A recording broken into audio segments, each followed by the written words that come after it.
Hi, this is Randle here in Texas. And I'm Matt here in Michigan. Today, Randall and I are taking a look back at a 1997 horror film, Event Horizon. This movie stars Lawrence Fishburne, Sam Neill, Kathleen Quinlan, Jolie Richardson, Richard T. Jones, and Jason Isaacs. It's directed by Paul W.S. Anderson, who also directed most of the Resident Evil movies, as well as Alien vs. Predator and Mortal Kombat, a movie we recently reviewed, so be sure to check that out. He's also head of the upcoming Monster Hunter film. This film is all about a group of astronauts who are going out to explore strange new worlds and new civilizations. They are. Wait. No, that's a different science fiction series. That's totally not right about this.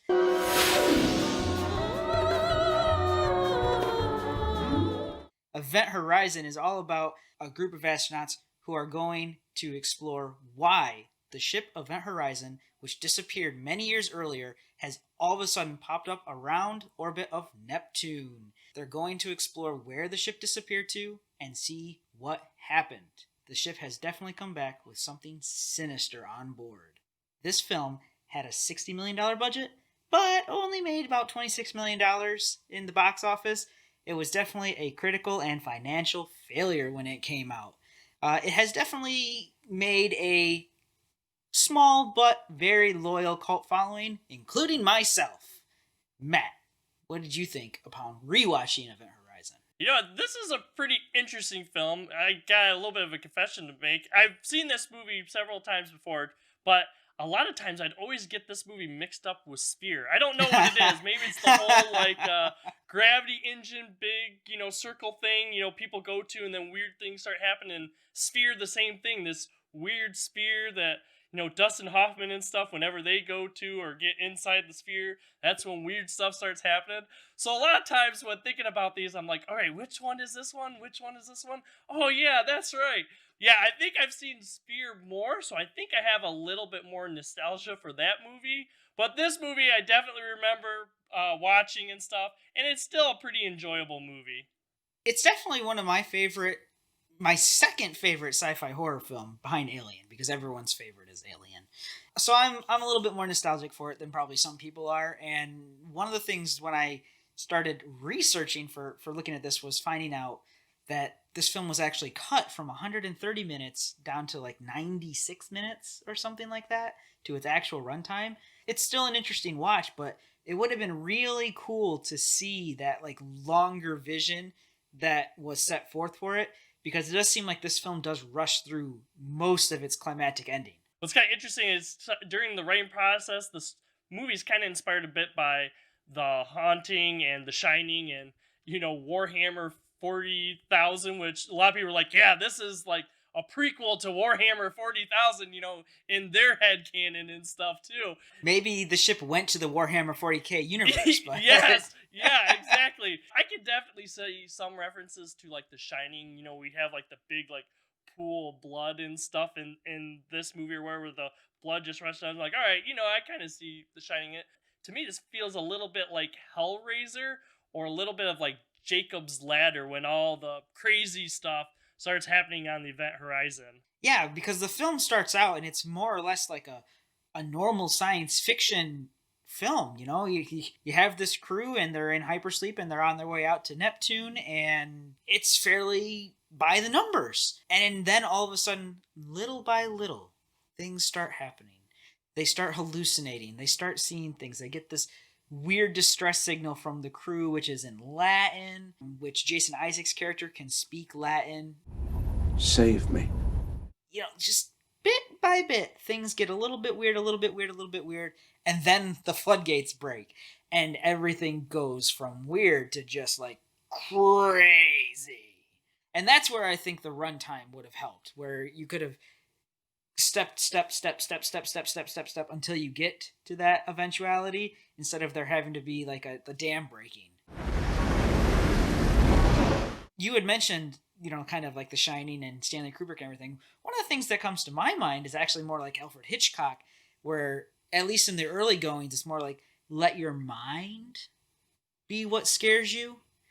Come up with your own things, like what can scare you in this, before they actually just start throwing more horror movie cliches at you.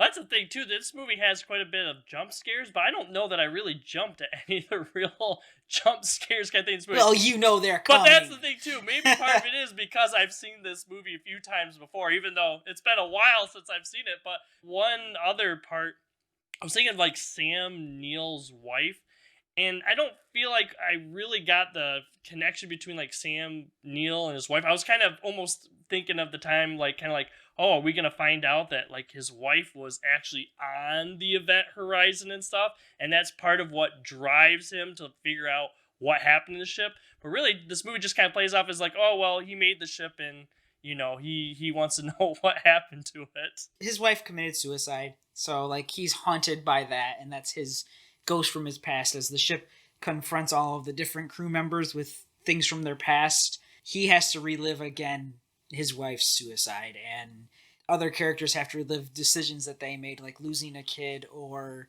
having to leave behind a subordinate or crew member for Lawrence Fishburne's character. The ship is itself possessed, and I think that is a really interesting different take on things. So there's a whole bunch of different possession based movies. You have your Exorcist, obviously, as the the king of all the possessions. The Exorcism of Emily Rose, etc. Like a whole bunch of possession, but never like, hey, the ship came back sentient. The ship came back from this other dimension as evil or possessed. The ship is now evil incarnate itself. And that's an interesting idea. That's way more interesting than evil aliens. And way more sinister than evil aliens, Like, it didn't just come back with something. It came back as something. I think what I would have liked if we would have known a little bit about these characters, like these backstories, like you're saying, Lawrence Fishburne and stuff.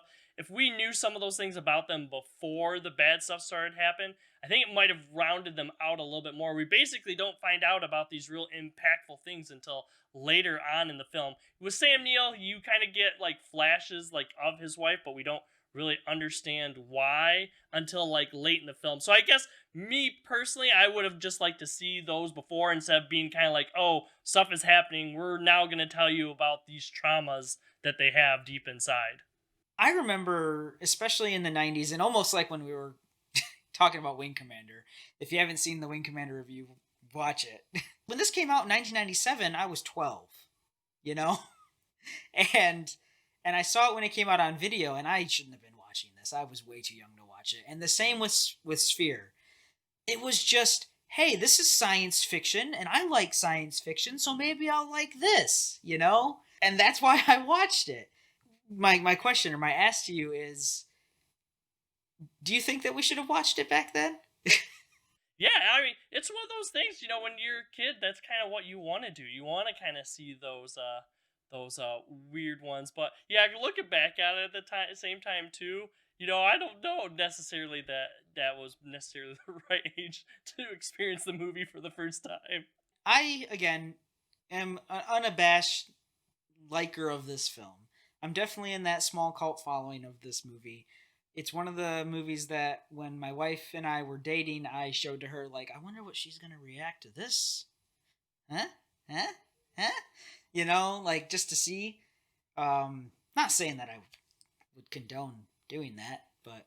Yeah, for me, I don't know that I have really as much nostalgia for it, and I'll admit, I'm not like a huge horror buff and stuff for me. So, with me having Spear being a kind of closer, and I'm not saying this is like Spear at all. These movies are definitely totally different. But that's probably the one that I have more nostalgia for, so I think if I have to go back for the two, I'd probably go to Spear, not because it's a better movie or anything, just because I have a little bit more connection to that film. It's because it's got Samuel Jackson in it, isn't it?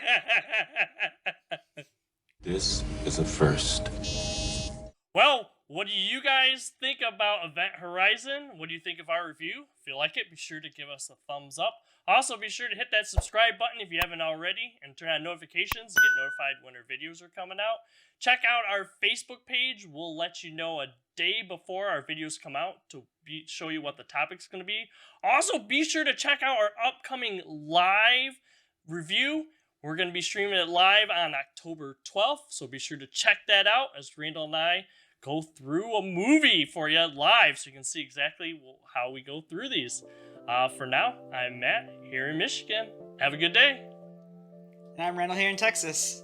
I'll see everyone later at the live stream. Please consider checking out some of our other videos.